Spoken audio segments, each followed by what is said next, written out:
성경에 보면 예수님께서 잡히시던 날에 겟세마네 동산에서 기도하셨습니다. 그때 이제 가룟유다가 대제사장의 종들을 데리고 예수님을 잡으러 오잖아요. 그때 이제 베드로가 화가 나서 칼을 들어서 말고의 길을 잘랐습니다. 이게 예수님께서 어떻게 하시나요? 말고의 길을 잡아다 귀에 붙여주셨어요. 성경에는 없지만 예수님께서 뭐라고 한마디 하셨는데 여러분 뭐라고 하셨는지 아십니까? 잘 모르세요? 해피 뉴 이어. 옆 사람과 인사합시다. 해피 뉴 이어. 뒷사람과 인사합시다. 해피 뉴 이어. 저는 2020년 한 해 정말 하나님께서 우리에게 새로운 기회를 주셨으면 좋겠어요. 그래서 내가 지금까지 들었던 것과 다른 이야기들을 들었으면 좋겠습니다. 저희가 이제 한 해가 시작되면서 앞으로 우리가 주일학교 교육을 어떻게 해야 되느냐, 우리가 어떻게 교회를 부흥시켜야 되는가 이 고민들을 합니다. 그래서는 오늘 제 화면을 좀 띄워주시면 화면에 제 얼굴은 너무 싫죠. 그래서 개혁주의 세계관으로 바라본 미래 사회, 미래 교육에 대한 얘기를 좀 한번 같이 해보려고 합니다. 세계경제 포럼의 크라우스 슈밥이라는 분이 그렇게 얘기를 했습니다. 4차 산업혁명이 우리에게 밀려올 것이다. 근데 어떻게 하냐면 지진해처럼. 이게 뭐냐면 예상하지 못할 정도로 굉장히 빠르게 급격하게 올 거라고 얘기하고 그것은 우리의 모든 시스템을 바꿀 것이라고 이야기를 합니다. 여러분 많이 들었겠지만 이 산업혁명의 시대라고 하는 것이 1차 산업혁명이 뭐냐면 전기에너지가 되고요. 그 다음에 2차 산업혁명이라고 하는 것이 전기에너지, 3차 산업혁명이라고 하는 것이 결국 컴퓨터, 인터넷 이런 거입니다. 우리가 좀 역사를 되돌아보면 이제 1차 산업혁명 때 전기에너지에 발견해서 이 생산량이 급격히 늘어났어요. 그런데 한 가지 우리가 좀 더 주목해 봐야 될 것은 뭐냐면 우리가 산업혁명이라고 얘기하지만 그것이 산업혁명이 아니라 어떤 사회 구조의 변화를 가져왔다는 거예요. 그래서 변화 중에 하나가 뭐냐면 산업혁명 이전에는 왕이나 귀족처럼 토지를 갖고 있는 사람들이 권력을 가졌습니다. 그런데 산업혁명이 일어나면서 어떤 변화가 일어나냐면 소위 기계를 돌리는 어떤 그 부르주아들이 신은 부르주아들이 생기고 이 권력이 이제 옮겨지기 시작하고 이때 일어났던 변화가 소위 근대 민족 국가라는 게 생겼다는 거예요. 제가 이야기하는 이유가 뭐냐면 우리가 흔히 자칫 잘못하면 산업혁명하니까 산업에 가는 것 같지만 산업이 아니라 사회 구조를 바꿨다고 하는 거예요. 자, 제 2차 산업혁명, 우리가 토마스 에디슨으로 이제는 전기에너지 발견이죠. 근데 그것이 가져놨던 게 뭐냐면 여러분 혹시 이런 거 보셨는지 모르겠어요. 갑자기 이름 생각이 안 나네. 무성영화 했던 찰리 채플린의 이제 모던 타임스라고 하는 건데 보면 기계가 들어가고 어떤 한 사람이 자기 일만 열심히 하는 소위 이 숙련공이 필요했던. 제가 이제 전 신학 박사고 조지신학 교수고 종말론 전공했어요. 그러니까 적어도 저와 여러분이 살아가는 시대는 어떤 특별한 불안을 잘하는 사람들을 필요하는 전문가. 이제 그러다 보니까 사회가 이 수직 구도로 바뀌어요. 그래서 사회가 강력한 중앙집권 체제로 바뀌게 됩니다. 제3차 산업혁명의 특징이 뭘까요? 인터넷이라고 하는 거죠. 그래서 일어났던 게 뭘까요? 소위 민주화 운동이 일어났다라고 하는 거예요. 4차 산업혁명이라고 하는 것은 결국은 초연결, 초진흥이라고 이야기를 하는데 지난 2016년에 세계경제포럼에서 뭐라고 얘기했냐면 이제는 그것이 우리의 생활 방식, 우리의 업무 방식, 우리가 다른 사람과 관계를 맺는 그런 방식조차도 완전히 뒤바꿔 나올 새로운 혁명이 우리 눈앞에 와 있다라고 얘기를 합니다. 문제는 뭐냐면 앞으로 올 그 시대가 어떤 세대인지 우리가 알지 못한다는 거예요. 가장 큰 문제가 예측이 안 된다라고 하는 거죠. 잠깐 우리가 용어에 대한 정리가 필요합니다. 오늘 총회장도 그렇고 또 법무사님도 그렇고 또 우리 교회에서 익숙히 들었던 말이 뭐냐면 다음 세대라고 하는 말이에요. 그런데 저는 다음 세대라는 말 외에 우리가 미래 세대라고 하는 그런 개념들을 좀 첨가시켜야 되는 생각이 듭니다. 얼마 전에 어느 뉴스를 봤더니 저런 만평이 있더라고요. 이게 이제 다음 세대에 우리의 신앙을 물려주자라고 하는 거잖아요. 전 영국에서 공부를 했습니다. 제가 영국에서 공부를 했을 때, 제가 출석했던 교회에 배너가 있었는데, 배너에 뭐라고 썼냐면, The Secret of Great Britain. 영국의 위대함의 비결은 뭐냐? The Bible and Prayer. 문제는 뭐냐면, 우리가 열심히 만든 사람들이 고민하고 이렇게 할 거라고 생각하지만 nobody knows. 아무도 몰라요. 앞으로 이 시대가 어떻게 될 것인지. 이게 고민입니다. 실리콘밸리에서 가장 핫하게 뜨는 그 피터 티엘이라고 하는 사람이 있습니다. 이분이 뭐라고 했냐면 다음 세대에 등장할 빌 게이츠는 윈도우 안 만든다는 거예요. 다음 세대에 등장할 마크 저커버그는 소셜 네트워크, 페이스북을 안 만든다는 거예요. 열심히 그거 준비해봐야 소용없다라고 얘기를 하는 거죠. 결국 뭐냐면 앞으로 다음에 어떻게 되겠냐는 고민이 있는 거예요. What's next? 우리가 다음 세대, 우리의 아이들을 교육하면서 갖는 고민이 여기에요. 이 아이들이 앞으로 살아갈 시대에, 그래서 저는 아이에게 지식을 전달하고 경험을 전달하는 것도 더 중요한 게 뭐냐면 다음 세대 이끌어가서 역량을 개발해 줘야 된다고 봐요. 그래서 이제는 지식과 경험의 전수가 아니라 역량 개발로 이제는 포인트가 좀 바뀌어져야 된다고 생각합니다. 과연 무엇일까? 알란 케이가 그렇게 얘기했습니다. The best way to predict the future. 그러니까 우리가 미래가 예측이 안 된대. 그러면 그 미래를 예측하는 가장 좋은 건 뭐냐? To invent, 미래를 만들어가는 겁니다. 그래서 저는 우리 교회에서 훈련받는 이 아이들이 미래를 만들어갈 수 있는 역량을 개발해주는 것이 우리가 앞으로 초점을 둬야 될 일이라고 저는 생각합니다.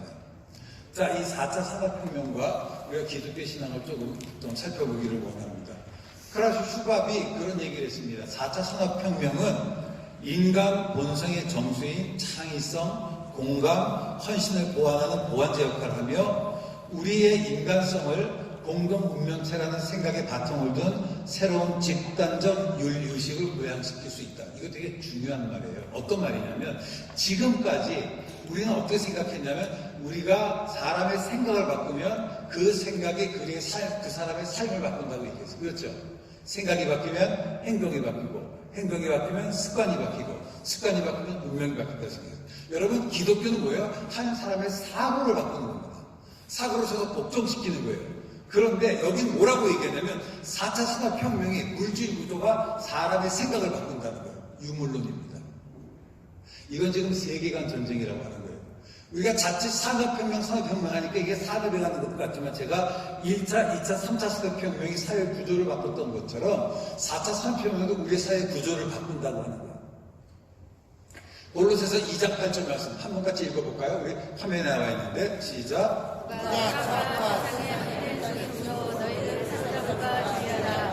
이것은 사람의 전통과 세상의 철학을 따르며 그리스도를 따름이 아니니라. 네, 누가 철학과 세상의 헛된 속임수로 너희를 사로잡을까 주의하라.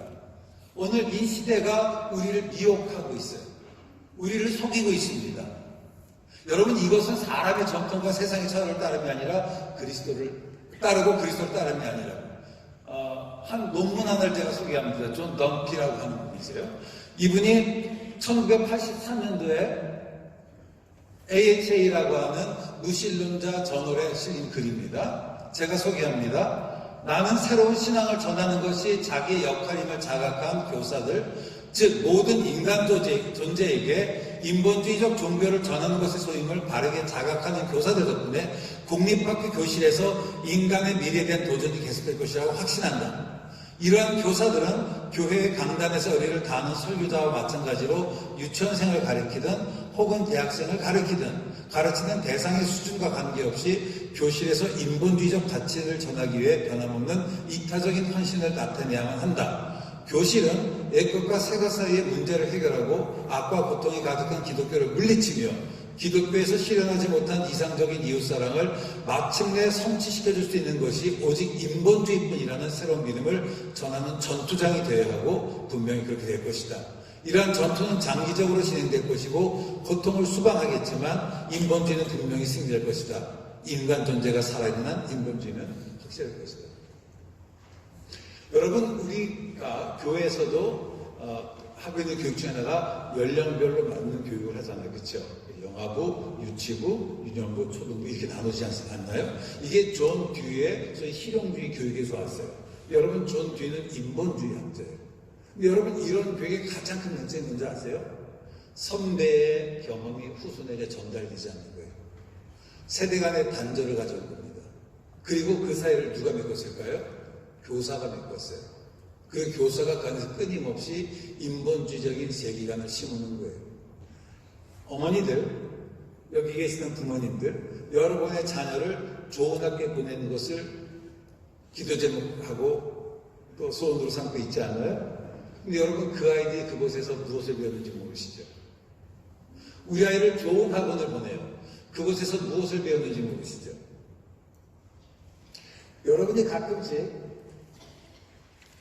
어떤 것이 궁금하면 검색하는 이 네이버에 보면 자연을 이렇게 정의합니다.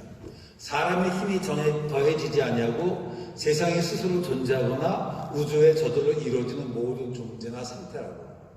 그러면 이게 뭐예요? 성경은 이 세상은 하나님께서 만드셨다고 얘기해요. 그렇죠? 근데 우리들이 끊임없이 알게 모르고 네이버에서 어떤 정보를 주는 거예요? 자연이라는 건 뭐냐? 스스로 존재한다는 거예요.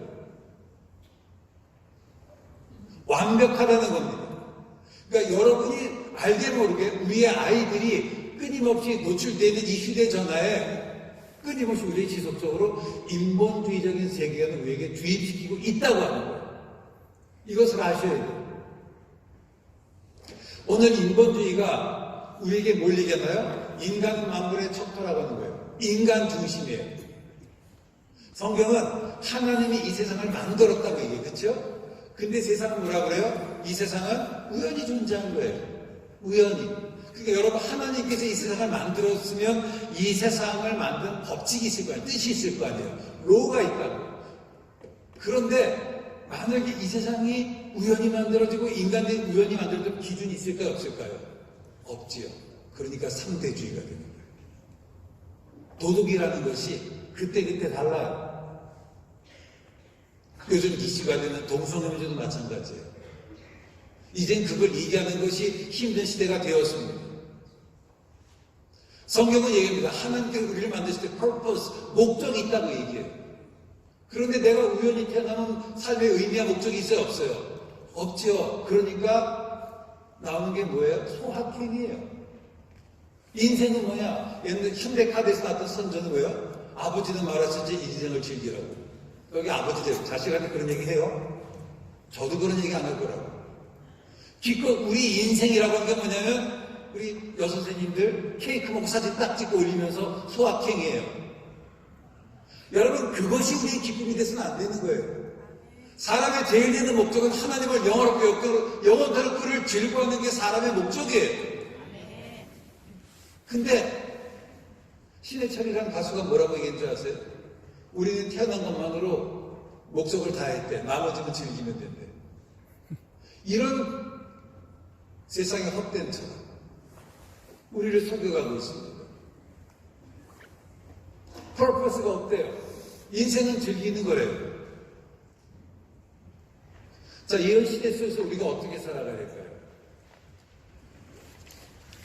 생긴 것도 못생기고 하늘이 그한 트로트처럼 멕시코에 담을 쌓고 세상에 담을 쌓고 우리끼리 그러면 될까요?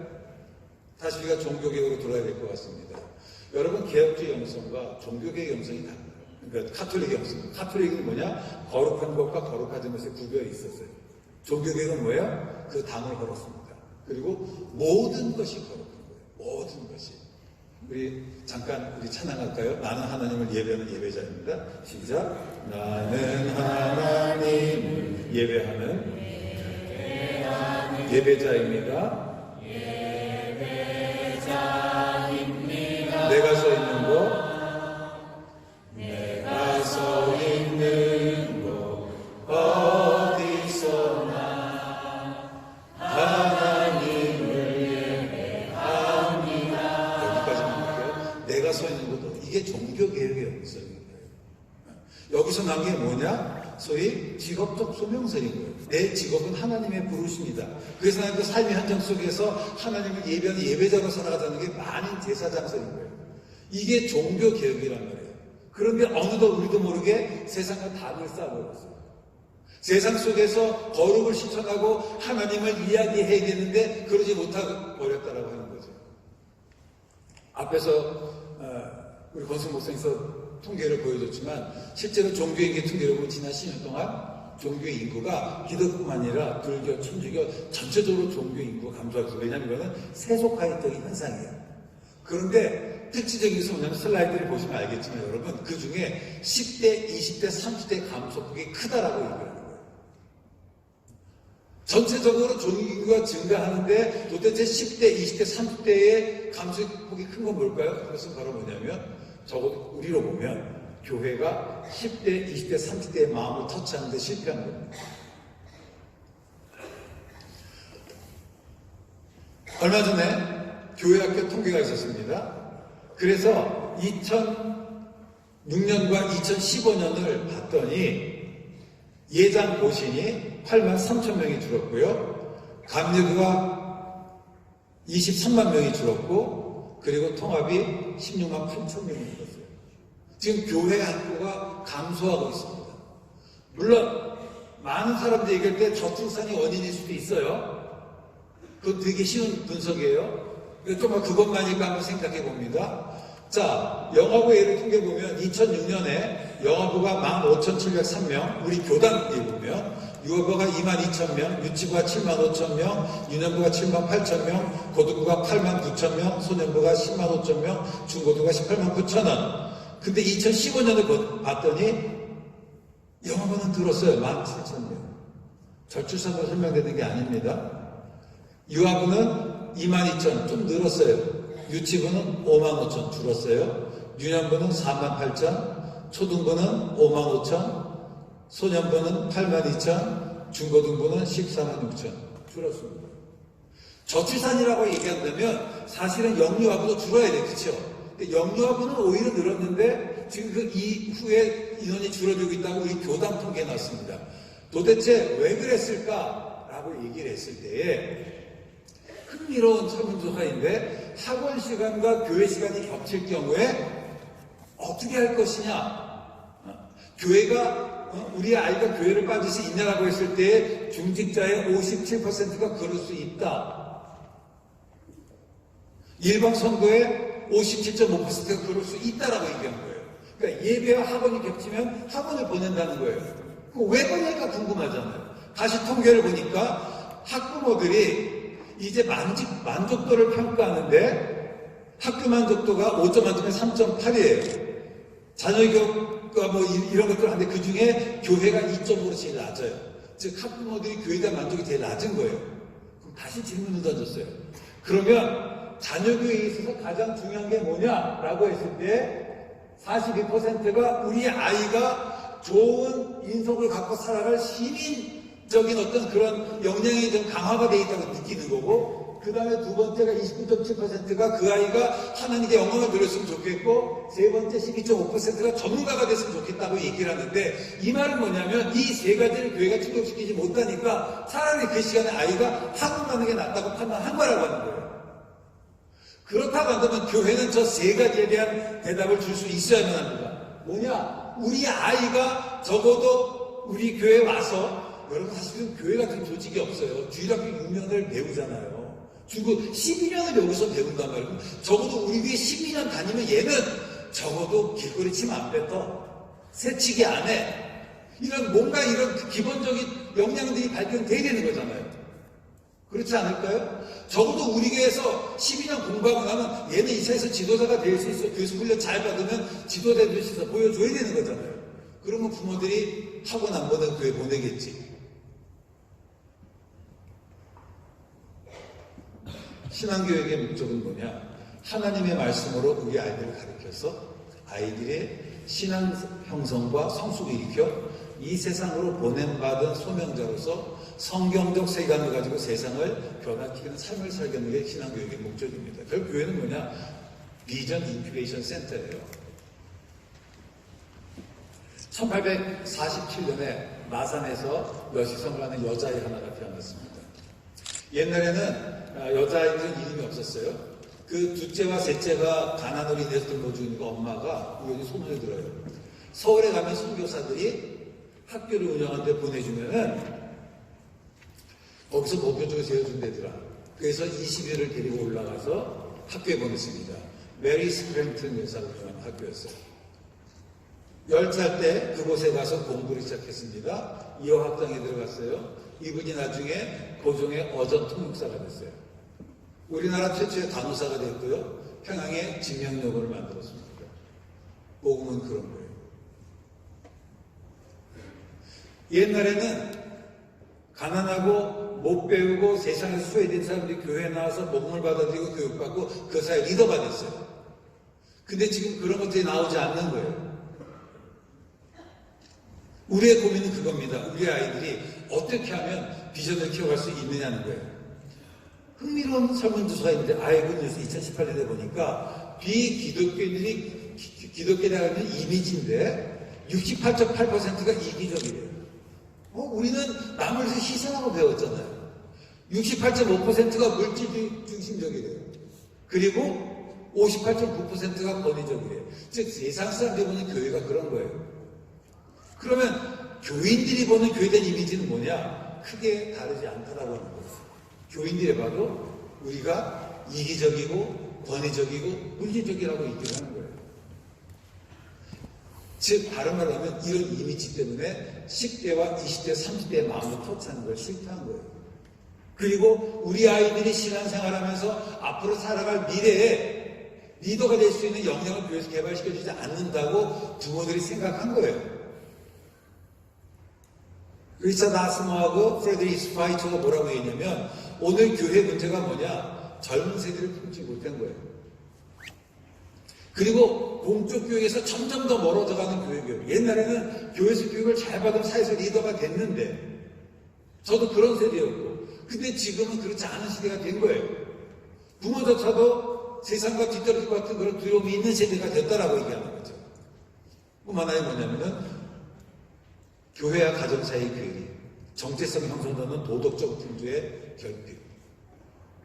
옛날에는 예수 믿으면 착하다고 그랬어요. 그렇죠? 근데 지금 예수를 믿는 사람이나 안 믿는 사람이나 윤리식에서 별 차이가 없어. 제가 예수 믿고 난데 이러는데 변화가 뭔지 아세요? 제 친구가 그러더라고. 고등학교 졸업하고 오래간만에 만났는데 야, 뭐 착하게 생겼다 그러더라고. 예수 믿고 일어나는 변화는 그런 거예요. 성품 변화가 일어나요. 요즘은. 여러분의 주일학 교육학 프로그램 속에서 얼만큼 그런 것들이 돌아다니는지 한번 살펴봤으면 좋겠어요. 여러분 시대가 변했습니다. 새로운 시대는 새로운 방식을 요구합니다. 교회 교육의 방향도 시대의 요구에 따라 변해야 됩니다. 어떤 사람이 태권도를 10년 했어요. 제가 고등학교 때 유도부에 있었습니다. 별로 안 놀라시네. 3년 동안 유도부에 있었어요. 그리고 저는 태권도를 했어요. 운동을 좀 했잖아요. 그렇죠? 누가 바둑을 10년 뒀다. 예상이 되죠. 내가 우리 아이를 영어학원을 10년 보냈다. 그럼 얘가 최소한 외국에 가서 햄버거는 시킬 수 있을 거 아니에요. 신앙생활 10년 하면 예상이 안 돼요. 교사들이 얘가 우리 교회에 와서 1년을 배우면 최소한 이렇게 될 거라고 이런 머릿속에 그려져요? 안 그려져요? 안 그려져요. 계획이 실패하면 실패를 계획한 거라고. 우리가 지금 각 교회에서 일단 할 게 뭐냐면 일단 기본적으로 우리 아이 보내주세요. 1년만 보내면 얘는 이거는 내가 해결해 줄게라고 얘기해 줄 수 있어야 되는 거예요.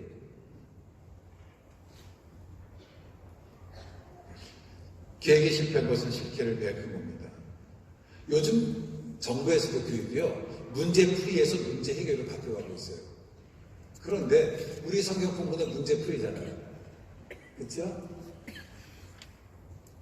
지금 개인적 성취에서 사회적 실현을 하고 있는데 계속 달란트 주고 자기가 성경 암송하고 개인만 영역만 고양시키는 거로. 이미 지금 사회에서는 그게 아니에요. 더불어 살아간다고 하는 사회적 실현이 중요한데 우리는 개인적 성취만 지금 강조하고 있어요. 도대체 우리가 미래의 신앙교육을 어디서 어떻게 될 것인가? 저는 종교교에서 좀 배워야 된다고 봐요. 여러분 이 종교교육가들이 종교교육을 할 당시에 그 당시에 유럽의 대부분은 카톨릭이었어요. 그 잘못된 세계관으로부터 뭔가 새로운 세계가 만들기 위해서 이들이 했던 것이 뭐냐라고 했을 때에 일단은 가정을 변화시켰어요. 교회 교육을 바꿨어요. 그리고 공교육을 바꿨습니다. 잠깐 흥미로운 그림이 있는데요. 레헨트라고 그 당시 네덜란드의 정치 지도자들이에요. 그런데 16, 17세기에 네덜란드의 지도자들의 집단 초상화를 보면 지도자들 대개 다 검정색 옷만 입고 있어요. 그러면 그 시대 사람 지도자들은 네덜란드가 유럽의 식민지 가장 부강했을 시대거든요. 비단 옷이 있었을까요? 없었을까요? 있었어요. 그래도 공적인 데 나올 때는 의도적으로 검정색을 입는 거예요. 왜 그랬을까요? 지도자는 검소하고 절제해야 되는 거예요. 즉, 이 종교개혁가들이 유럽 전체의 1%는 안 됐던 그 개혁사상을 확장시켰던 게 뭐냐? 문화에 민감했어요. 문화를 이용했습니다. 여러분 이 그림 아시죠? 베르메르의 우유 따르는 하녀예요. 하녀가 지금 북에서 우유를 따르고 있습니다. 여러분 보시면 저 하녀 뒤에, 바구니 뒤에 금으로 된 그 그릇 보이세요? 잘 살았어요. 부엌에 금그릇을 줄 정도로. 그런데 하녀가 지금 우유를 따르는데 어떻게 따라요? 두 손으로 정성스럽게. 저 그림은 미술사에서 아주 중요한 그림입니다. 여러분 그림을 그리면 주로 영웅들, 신들, 왕들, 귀족들을 그렸지 누가 일하는 메이드를 하녀를 그렸겠어요. 그렇죠? 복음이라는 그런 거예요. 누구도 주목하지 않는 사람도 주목해요. 그런데 그 하녀가 우유를 따르는데 어떻게 해요? 정성스럽게. 왜? 이 일은 하나님의 부르심으로 비롯됐다는 그의 소명의식이 있기 때문에. 그래서 그 소위 일상생활 영성이라는 것이 그들의 문화 속에서 확산돼 있었고 그림을 통해서 계속 그것을 강조했다라고 얘기를 하는 거죠. 피터 데 호크라는 사람의 그림인데 어머니가 지금 침구를 정리하고 아이가 들어옵니다. 저 그림을 보시면요. 저희가 침실인데 여러분 왼쪽에 보시면 테이블 위에 마시는 물 항아리 하나 있고요. 침구가 있고 의자 두 개, 그게 침실이 다예요. 네덜란드 사람들은 그림의 민족이라 중앙에 그림 하나 있고 밑에 떨어지는 게 요강이고 그 부강한 나라에 자기 침실이 이 정도밖에 안 돼요. 그 사람이 그렸던 거실 그렸던 그림 보면 어머니가 지금 아이 젖을 먹이고 있습니다. 화로예요. 저 위에 보시면 접시 3개가 있고 오렌지가 있죠. 네덜란드가 오렌지색이잖아요. 오렌지는 옛날에 귀한 거였거든. 여러분 원숭이 똥구 먹은 빨개, 빨개면 사과는 맛있어. 맛있으면 뭐예요? 바나나. 여러분 요즘 바나나 맛있어요? 맛없어요? 맛없잖아요. 왜? 옛날에 귀에서 맛있었던 거거든. 그래서 오래전에 딱 있는 나 이 정도 살아. 그런데 그 집에 보시면 실내 인터리어를 보시면 아무것도 없어요. 이게 소위 검소 절제라고 하는 것들을 그들의 문화적 가치를 실천하고 있었고 그래서 사람들이 프로파간다는 거예요. 뭘 통해서? 문화를 통해서. 문화가 중요한 거예요. 오늘 저는 그 이노레드라는 광고 되게 감동 깊게 봤어요. 그 문화라고 하는 거예요. 그 문화를 놓치지 말아야 됩니다. 하비시는 그렇게 얘기했습니다. 종교개혁은 이곳에서 시작된 거예요. 거대한 변화의 시기였습니다. 과거의 패러다임은 의무시대였고 새로운 시대는 그 변화된 시대만의 문화를 필요했고 그 당시 지도자는 그 문화를 적극적으로 이용했다라고 하는 거예요. 저 그림이 어떤 그림이냐면 사치를 조심해라라는 그림이에요. 그래서 그 당시 그렸던 그림들을 보면 주로 속담, 권면 그런 주제였어요. 여러분 보실 때 왼쪽에 어떤 여자분이 주무시고 계시죠? 그분이 부인이에요. 부인 자고 있고 앞에 여성분의 손 놓고 있는 사람이 남편입니다. 항상 집은 여성이 중요해. 여성이 정신줄을 놓고 있을 때 집에 어떻게 엉망이 되는지. 자, 그런데 보시면은 남자가 어떤 여자를 데리다가 허리에 손을 놓고 술잔을 들고 있고 여러분 보실 때 오른쪽에는 어떤 수녀 같은 여자분이 손가락질하면서 뭐라고 얘기를 하고 있어요. 그리고 뒤에 모자 쓴 사람이 어깨에 뭐가 있어요? 오리가 있죠. 이게 저분이 퀘이커 교도예요. 그래서 성경 가지고 그렇게 또 하지 말라라고 하는데 저 사람 얼굴 보면 그 말을 신경 써요? 안 써요? 안 써요. 그럴 때 위에 원숭이가 시계코 놀고 있죠. 네덜란드 속담에 보면 어리석음 중에 시간 가는 줄을 모른다. 그런 속담이 있어요. 그리고 다시 이 그림 양쪽 끝에 보면은 꼬마가 지금 진주를 두고 있고 또 한쪽 끝에는 돼지가 꽃을 먹고 있잖아요. 거기에 보면 성경에 보면 너희 진주를 돼지 앞에 던지지 마라 라는 성경 구절이 있고 저 토판에는 뭐라 써있냐면 풍족할 때 조심해라, 회초리를 조심해라. 심판날이 가까웠다라고 하는 거죠. 그래서 이 당시 이 그림이라고 하는 게 뭐냐? 소위 성경적인 가르침들, 기독교인의 삶이 어떠한가를 가르쳤다라고 이야기를 하는 겁니다. 여러분 그 피터 브루헤일의 그림인데 많이 보셨죠? 얼음 위의 풍경. 저 그림이 또 어떤 의미인지 아세요? 여러분 저 그림에서 주인공을 찾아보세요. 누가 주인공인가요? 다 주인공이에요. 만인제사장. 그래서 16, 17세기 그림들은 철저하게 그들의 신앙 고백을 그림으로 표현한 거예요. 나는 우리 교회에서 자라나는 우리의 아이들이 삶의 모든 영역 속에서 자기의 모든 영역 속에서 하나님의 하나님심을 드러내고 선포할 수 있어야 된다고 보고 그거를 우리 교회가 키울 수 있도록 역량을 개발시켜줘야만 합니다. 아멘 안 하시나요? 아멘. 17세기 풍속하는 종교개혁가들이 미래 세대를 위해서 어떻게 교육 환경을 만들어주는가를 보여주는 좋은 예가 됩니다. 신앙이 고백에 그치지 않고 삶으로 확장되기를 원했어요. 그래서 여러분 앞으로의 교육은 뭐냐? 고백에서 확장으로, 지식에서 실천으로 이것이 바뀌어져야만 합니다. 그래서 그것을 가정과 교회와 학교와 사회가 연합된 그런 생태계를 만들었습니다. 가정은 뭐냐? 교회에서 배웠던 교훈들을 습관화시키는 장소였어요. 뒤에서 한 번 더 얘기하겠습니다만 오늘날 교육에서 가장 큰 맹점이 뭐냐? 아이들만 교육해서는 안 돼요. 부모가 함께 가야 됩니다. 근데 부모를 교육 안 시키잖아요. 결국은 이러한 삶의 내변화가 16세기 초반에 유럽의 변방이었던 네덜란드를 유럽의 중심부로 올려놨다라고 하는 거예요. 나는 동일한 은혜가 우리 대한민국에 있었으면 좋겠어요. 종교개혁가들은 교육의 중요성을 인식했고 한 개인이 이 세상 속에서 경건한 그리스도를 살아갈 수 있도록 돕기 위해서 환경들을 조성했습니다. 그래서 신앙교육은 교회에서만 머무는 거 아니라 학교, 마을, 그 다음에 그 사회까지 확장되는 거라고 봤어요. 이 전통이 19세기 아브라함 파이프에 와서 꽃이 핍니다. 이러한 우리는 개혁과 신앙의 전통을 따라서 교회는 사회 변혁의 중심에 서서 지속적으로 가정과 학교 교육을 통해서 새로운 가치들을 경고케 하고 확신한 일을 감당해야 된다고 봐요. 어떤 재미있는 통계가 있어요. 미국에 있는 학자가 했던 통계인데 아이가 10대 기간 동안에 교회에 영향받는 시간 일주일에 예배드리고 성경보다 2시간이잖아요. 800시간이에요. 부모에게는 일주일에 부모랑 우리는 기도도 안 하죠. 4시간 심각하게 얘기한다고 치면은 10년 동안 2000시간 영향을 받아요. 학교는 11,000시간, 미디어는 63,000시간이에요. 우리가 지금 800대 600의 싸움이에요.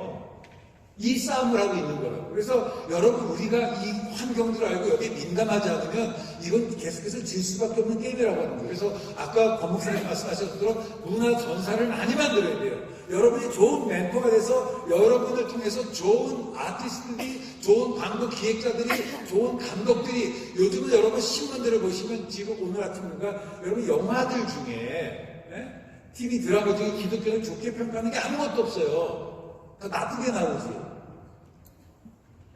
심각한 거예요. 그거를 10대, 20대, 30대 아이들이 보니까 교회는 그런 것이란 말이에요.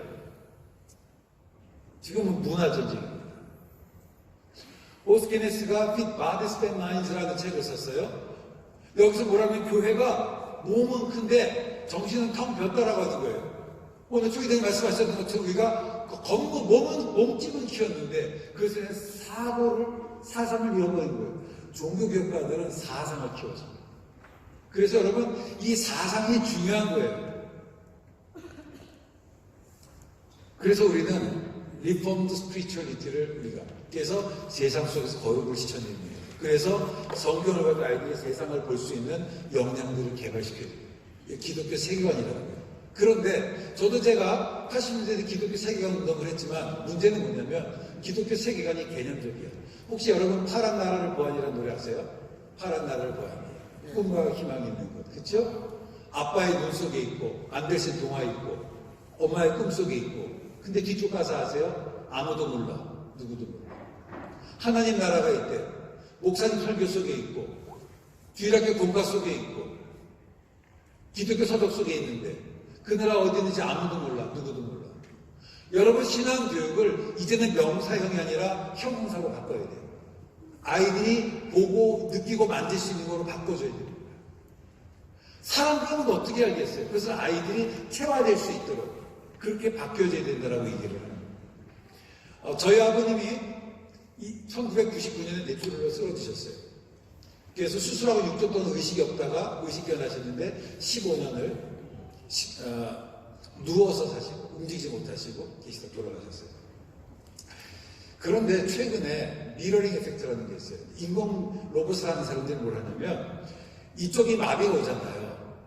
저도 그때 잘못됐다고 생각하는데 마비가 오면 뇌가 왜 못 움직이냐면 뇌가 명령을 주는 거예요. 넌 못 움직인다고. 샥이 와가지고. 그럴 때 거울을 두고 오른손으로 움직이면서 눈이 왼쪽을 보는 거예요.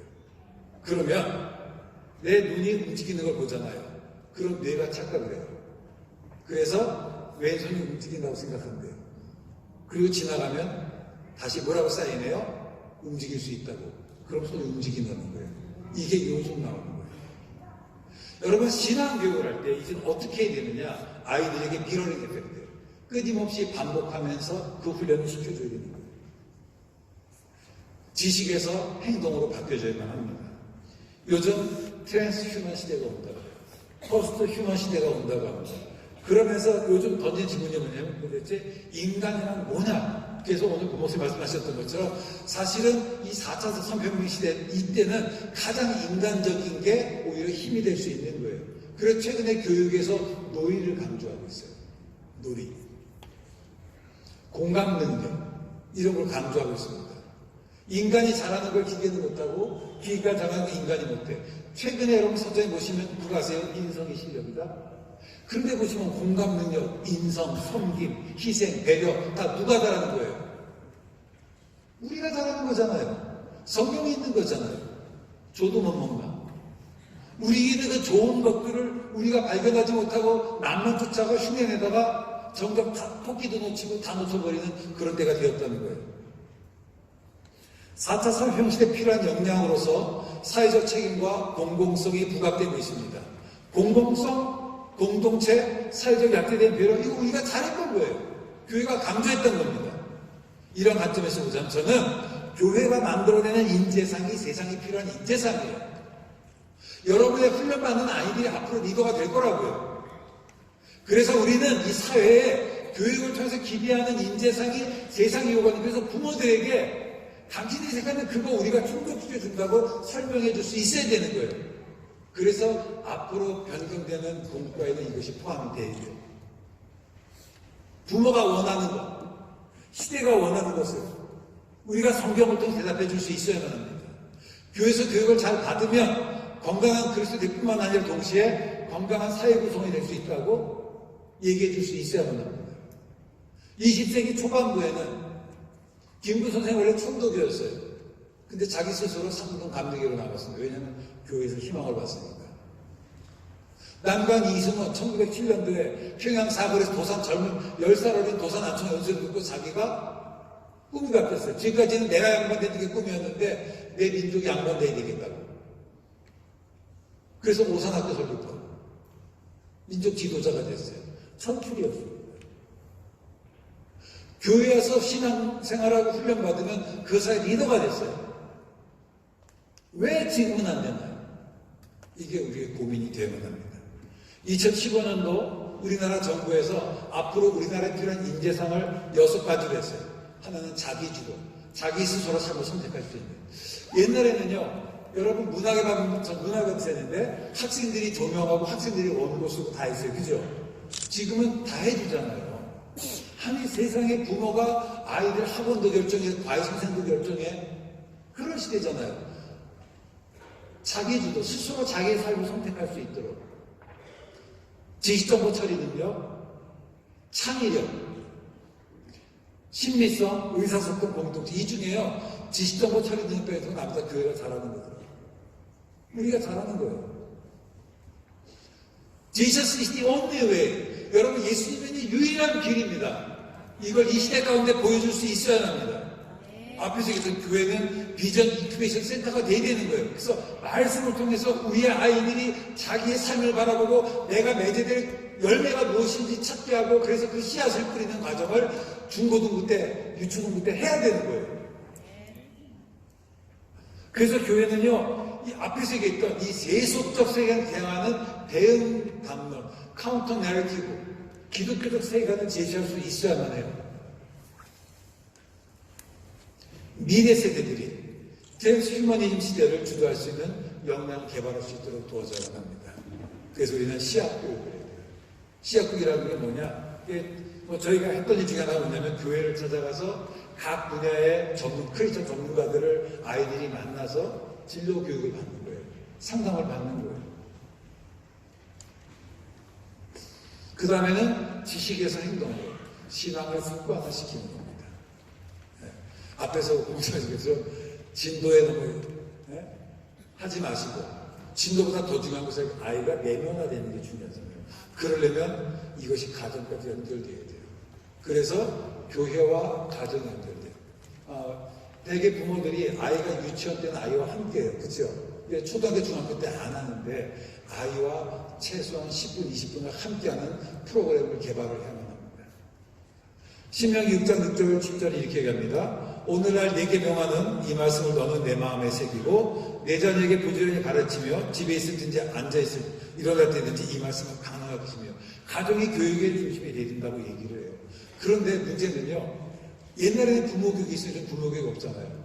근데 세상에서 부모 교육을 해요. 이렇게 해요. 이렇게 많이 합니다. 이렇게 많이 해요. 부모 교육이 함께 가야 합니다. 저는 제가 이제 그 서울시와 관련돼서 교육 프로그램을 하고 또 같이 자문도 하는데 조금 걱정되는 게 있어요.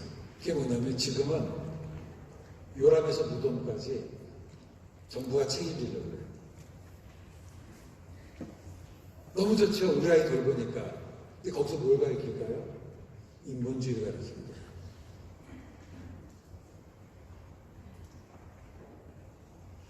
그래서 부모교육을 다시 활성화시켜야 됩니다. 그래서 저는 구역조직이 좀 바뀌었으면 좋겠어요. 이전에는 지역을 중심으로 했던 지금은 아이의 연령대별로 구역을 조직할 필요가 있어요. 과심사가 같으니까. 그래야 교육이 가능합니다. 정부에서는요, 그래서 끊임없이 이런 교육들을 하고 있어요. 마을이 학교가 있고, 마을이 학교가 있고. 지금 서울시에서는 대학 23개 대학과 연결해서 지금 대학 프로그램을 운영하는데 200시간 이상 학사학위를 줘요. 그 논문을 쓰면 석사학위를 주고 그리고 지금 박사과정을 만들려고 해요. 이 말은 뭐냐면 앞으로 이 과정 받지 않으면 구청에서 문화센터에서 평생교육 강의 못한다는 거예요. 지금 이렇게 오고 있어요. 이 도전에 대해서 교회가 뭐라고 대답해야 되는지. 그래도 아까 목사님께서 말씀하셨던 것처럼 서울시에서 1년에 1,400개 강의가 있는데 그래도 총신대 교수가 정말로 전공한 사람이 파이널 갈라렉처를 하기는 해요. 저는 왜 그런가 생각하면 이게 기회인 것 같더라고요. 그 사람 내가 총신대 교수인지 아는데 나를 강의를 들어요. 저는 가장 나에게 충실하고 세상을 다룰 수 있다고 생각합니다. 공교육 중요해요. 공교육 포기해서는 안 됩니다. 교사 선생님들 너무 중요합니다. 여러분의 자녀를 웬만하면 교사 보내셔야 돼요. 아이들 학교에서 보내는 시간이 교육원에서 훨씬 더 많아요. 좋은 교사들. 그래서 학교에 가서 이런 교육들도 해야 돼요. 한번 같이 읽어볼까요? 시작. 질문을 하면 대답이 보인다. 네, 여러분 질문이 바뀌어야 돼요. 우리 아이가 어떻게 다음 생에 서바이브 할 수 있는가 이것이 아닙니다. 그러니까 우리 아이가 어떻게 리더가 될 수 있겠는 걸 바뀌어야 돼요. 주어진 상황에 대한 정답이 주어지지 않는 시대가 되었습니다. 그렇다면 우리 아이들이 답을 만들어갈 수 있는 역량을 강화시켜줘야 돼요. 그리고 그들이 살아갈 세상에 새로운 노마를 제시할 수 있도록 우리가 도와요. 그래서 지식에서 역량으로 바뀌었으면 좋겠어요. 저는 4분 드렸습니다. 마지막으로 God reigns forever. 여러분 세상이 이기는 것 같지만 하나님은 세상을 다스리십니다. 아멘. 그 통치하신 하나님의 통치하심이 여러분의 속으로 통해서 여러분의 자녀에게 전수되고 여러분의 자녀가 이 나라의 주인공 됐을 때 이 나라가 하나님의 나라가 되었으면 좋겠습니다. 감사합니다.